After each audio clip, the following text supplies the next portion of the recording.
হয়তো এমন হাতে গোনা কয়েকটা মানুষই রয়েছে যারা এখনো পর্যন্ত নিউ মার্কেটে কোনোদিনও শপিং করেনি।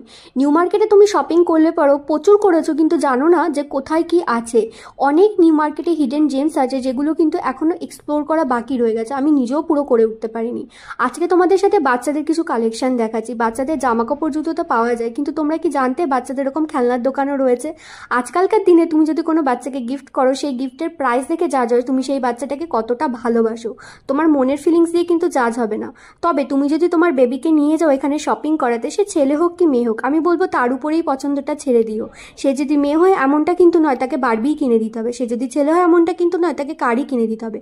আজকালকার দিনে তো দেখতেই পাচ্ছ মেয়েরাও কিন্তু পাইলট, তারাও কিন্তু আমাদের দেশকে জিতিয়ে নিয়ে আসছে।